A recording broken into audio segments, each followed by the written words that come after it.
Mucormycosis क्या है, mucormycosis के सिम्टम्स क्या है और उससे बचने के लिए आपको क्या ध्यान रखना है, ये सब जानकारी पाने के लिए मेरा ये वीडियो पूरा जरूर देखें। म्यूकरमाइकोसिस जो है वो एक मोल्ड जिसका नाम है म्यूकरमाइसीटीज उसके द्वारा होता है। उसको हम एक टाइप का फंगाई भी बोल सकते हैं, तो इसको हम ब्लैक फंगस के नाम से भी जानते हैं। तो ये जो फंगस है वो ज्यादातर सॉइल यानी कि मिट्टी में ज्यादातर देखा जाता है, और फिर जो हमारे घर पे हम बोल सकते हैं कि जो थोड़े बहुत बिगड़े हुए सब्जी होती है उस पे होता है, उस पे जो फंगस डेवलप हो सकता है उसके द्वारा भी ये हो सकता है। और जहाँ ज्यादातर भेज वाला वातावरण होता है वहां पे भी ये ज्यादा जल्दी से फैलता है। तो म्यूकरमाइकोसिस कौन से लोगों में ज्यादा देखने को मिलता है? जो लोगों का डायबिटीज हाई रहता है, शुगर लेवल जिनका कंट्रोल नहीं है, जिनका शुगर लेवल हाई होता है, जो लोगों की इम्यूनिटी अच्छी नहीं होती है, जैसे कि पोस्ट कोविड पेशेंट्स है, या तो फिर जिनको कोरोना होने मतलब जो लोग कोरोना होने के बाद रिकवरी फेज पे है, ये सब लोगों को म्यूकरमाइकोसिस होने के ज्यादा चांसेस है। और वो पेशेंट्स जो लोगों को ज्यादा लंबे समय तक ऑक्सीजन पे रखना पड़ता है, वो लोगों को भी ये म्यूकरमाइकोसिस होने के चांसेस ज्यादा है, क्योंकि उसकी वजह से क्या होता है कि हमारे जो ऑक्सीजन कैन्युला या ऑक्सीजन के जो भी इंस्ट्रूमेंट्स है वो हमारे नोज थ्रू या माउथ थ्रू जो हमको ऑक्सीजन दिया जाता है उसकी जो हाइजीन है उसको बहुत अच्छे से रखना जरूरी है। कई बार ऑक्सीजन जो वाटर से बनता है, मतलब जो वाटर रिसोर्सेज ऑक्सीजन बनाने में हमें काम लगते हैं, अगर वो हाइजीन नहीं होते हैं, अगर वो ठीक से अगर अच्छी जगह से नहीं रखे जाते हैं तो उसके कारण भी हमें म्यूकरमाइकोसिस हो सकता है। अभी जो है वो राइनो ऑर्बिटल सेरेब्रल म्यूकरमाइकोसिस जो है वो ज्यादा कई लोगों में देखने को मिलता है। इसका मतलब क्या है? राइनो ऑर्बिटल सेरेब्रल म्यूकरमाइकोसिस में हमारा जो नाक है, आंख है और वो ब्रेन तक भी पहुंच सकता है।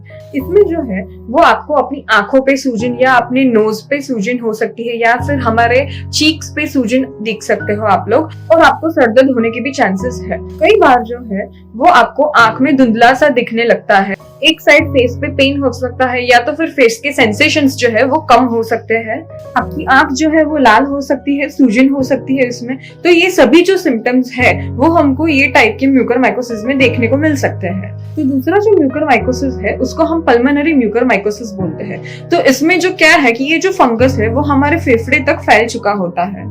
तो पल्मोनरी म्यूकरमाइकोसिस में क्या होता है, इसमें जो है आपको नाक से खून बहने लगता है, या फिर बुखार आने लगता है, कफ होता है, चेस्ट पेन होता है। तो ये जब जो सिम्टम्स है वो सब पल्मोनरी म्यूकरमाइकोसिस के हैं, यानी कि जो फंगस है वो आपके लंग्स तक पहुंच चुका है। अगर आपको इन सभी में से कोई भी सिम्टम्स दिखे तो आपको तुरंत डॉक्टर को कांटेक्ट करना चाहिए, क्योंकि अगर ये आगे बढ़ जाएगा तो इसके कारण आपको अपनी नाक की सर्जरी या फिर अपने जो जॉ बोन है, जो जड़बा होता है, उसकी सर्जरी भी करवानी पड़ सकती है। तो ये जो म्यूकरमाइकोसिस है, जैसे मैंने पहले आपको बताया था कि जिसकी इम्यूनिटी कम होती है उसको ये ज्यादा अफेक्ट करता है।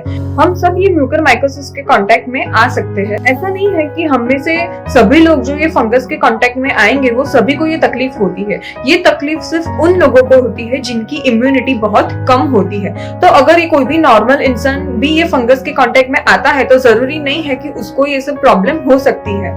तो इससे बचने के लिए हमें क्या ध्यान रखना है? ये जो फंगस है वो मॉइस्चर वाले यानी भेज वाला जो वातावरण है उसमें ज्यादा डेवलप होता है। तो हमें ध्यान रखना है कि हम ज्यादा भेज वाली वातावरण में नहीं रहे, और हमारा जो सराउंडिंग है यानी कि हम जहाँ पे रहते हैं वो सब हम लोग क्लीन रखे। हम सब मास्क पहनते हैं, तो हमको एक मास्क जो हमने एक बार पहना है तो फिर तुरंत, अगर वो डिस्पोजेबल मास्क है तो उसको फेंक देना है और फिर से यूज नहीं करना है। और अगर वो कॉटन मास्क है या रीयूजेबल मास्क है तो आपको वो एवरीडे वॉश करना है। एक मास्क आपको हर रोज या 3-4 दिन बाद पहनने के बाद नहीं धोना है, क्योंकि जब हम मास्क पहनते हैं तो उसका जो मास्क का जो सरफेस है वो मॉइस्चर वाला हो जाता है, बेस वाला होता है, क्योंकि हम सांस लेते हैं तो उसके कारण। तो फिर उसके अंदर फंगस डेवलप होने के चांसेस बहुत ज्यादा बढ़ जाते हैं। तो इसीलिए आप अपना मास्क हर रोज वॉश करें और हर रोज एक नया मास्क पहने। आपके घर में सब्जी या फ्रूट्स कोई भी है उसको बिगड़ने मत दे, क्योंकि जो फंगस है वो ऐसे मॉइस्चर वाले एनवायरनमेंट में ज्यादा होते हैं। तो वो थोड़ा सा भी बिगड़ा हुआ अगर आपको कुछ लगे तो उसको तुरंत फेंक दे। और ज्यादा फर्मेंटेशन वाली चीजें यानी कि ब्रेड है, ये सब चीजें ज्यादा मत खाए। एक दिन खाने के बाद फिर दूसरे दिन उसको मत खाए। अपनी माउथ की, फेस की जो हाइजीन है उसको मेंटेन रखें। दिन में 2 या 3 बार ब्रश करें, खाने के बाद तुरंत पानी से गुलगुले कर ले। होप सो आपको मेरा ये वीडियो पसंद आया हो और आपको म्यूकरमाइकोसिस से बचने में थोड़ी बहुत मदद मिले।